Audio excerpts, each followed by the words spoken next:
Assalamualaikum warahmatullahi wabarakatuh. Saya Lena Harmanengsi, NIM 242020110013 akan menjelaskan tentang analisis wacana misal Foucault terhadap kehadiran ChatGPT mendisrupsi relasi kuasa.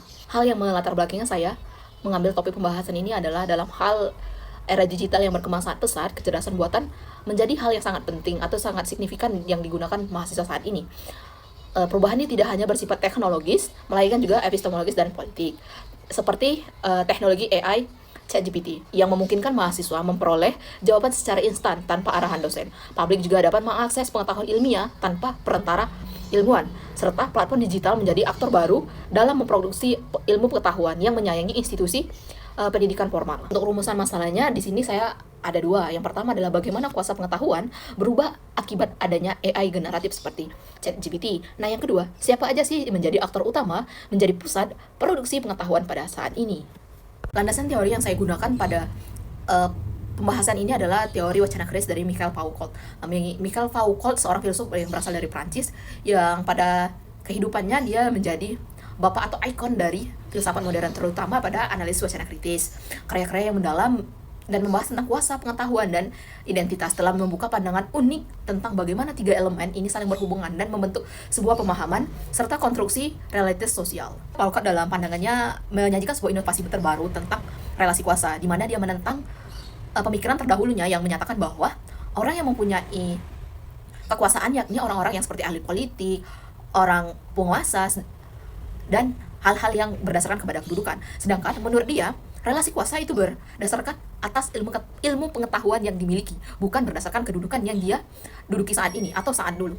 Sampai dia menyatakan bahwa setiap orang berhak untuk mendapatkan kekuasaan tersebut, tidak memandang bagaimana kedudukan dia di pada masyarakat, entah kedudukan dia di kehidupan nyata dia. Yang penting dia mempunyai ilmu pengetahuan, dia bisa mendapatkan kekuasaan tersebut. Michael Foucault juga menyoroti keterkaitan antara kuasa dan ilmu pengetahuan. Ia menyatakan bahwa kuasa tidak hanya menciptakan pengetahuan, tetapi juga pengetahuan yang membenarkan serta memperkuat kuasa. Dengan demikian, pengetahuan yang kita yakini kebenarannya pada saat ini itu dipengaruhi oleh seleksi dan penghapusan informasi oleh penguasa, dan mereka memiliki kuasa akan penghapusan hal tersebut. Disrupsi relasi kuasa dosen dan mahasiswa. Pada sebelum mengenal ChatGPT, dosen memegang otoritas utama, di mana kuasa ilmu itu dipegang penuh oleh dosen.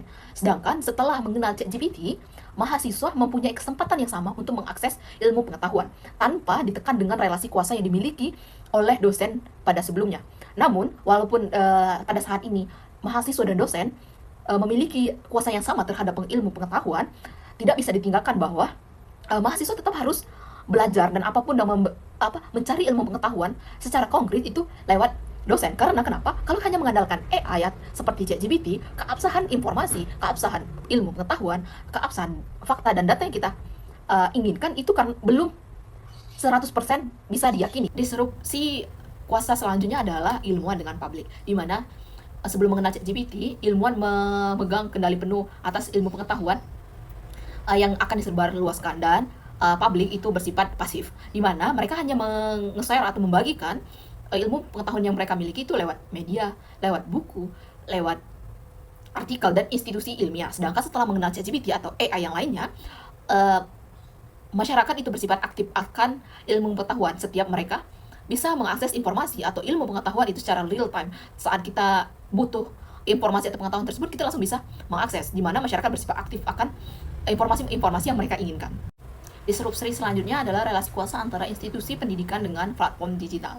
Sebelum mengenal ChatGPT, lembaga pendidikan tinggi memiliki otoritas penuh dalam produksi distribusi pengetahuan, sertifikasi kurikulum, serta struktur pendidikan yang dikontrol oleh institusi resmi. Sedangkan setelah mengenal ChatGPT, platform digital seperti OpenAI, Google, Meta menjadi pusat produksi dan distribusi pengetahuan. Mereka menciptakan model pengetahuan yang generatif, yang fleksibel dan mudah diakses. Bahasan selanjutnya adalah perubahan kuasa pengetahuan dan aktor baru di dalamnya. Pada aktor baru, insinyur, AI, developer, data scientist, serta pengguna dari AI itu menjadi bagian jaringan produksi ilmu pengetahuan, tidak hanya sebagai orang yang menerima dari informasi yang disampaikan.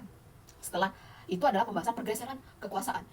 Pada sebelum mengenal adanya AI, itu bersifat otoriter, seperti kayak orang yang mempunyai kedudukan atau yang mempunyai kepentingan itu yang memegang relasi kuasa ilmu pengetahuan. Sedangkan setelah mengenal ada AI, setiap masyarakat itu mempunyai kekuasaan mereka, kekuasaan epistemik berpindah dari lembaga formal ke teknologi platform digital. Pembahasan selanjutnya adalah AI menjadi rezim kebenaran terbaru, di mana setiap apa yang dikatakan AI kita mempercayainya 100% tanpa memperdulikan kebenaran yang terdahulu. Di mana kekuasaan epistemik berpindah dari lembaga formal ke lembaga teknologi platform. Praktik diskursif menjadi lebih terdesentralisasi dengan adanya AI sebagai mediator utama antara pertanyaan dan jawaban. Aktor baru seperti insinyur AI, developer, saintis data, bahkan pengguna aktif teknologi menjadi bagian dari jaringan ilmu pengetahuan. Titik kesimpulan bahwa kehadiran ChatGPT telah merubah dan mendisrupsi tatanan tradisional produksi dan distribusi ilmu pengetahuan. Perubahan relasi kuasa antara dosen dan mahasiswa itu menjadi lebih setara. Ilmuwan tidak lagi menjadi satu-satunya otoritas epistemik di mata publik. Selanjutnya adalah institusi pendidikan yang harus berbagi peran dengan platform digital yang semakin dominan pada saat ini. AI menjadi aktor baru dalam medan kuasa pengetahuan, di mana dia mampu menggoyang fondasi lama dan membentuk rezim pengetahuan yang baru, di mana pada saat ini masyarakat lebih banyak mengaksesnya dibanding masyarakat untuk datang atau belajar secara langsung di institusi pendidikan. Itulah pembahasan saya mengenai analisis Mikhail Foucault terhadap kehadiran ChatGPT mendisrupsi relasi kuasa.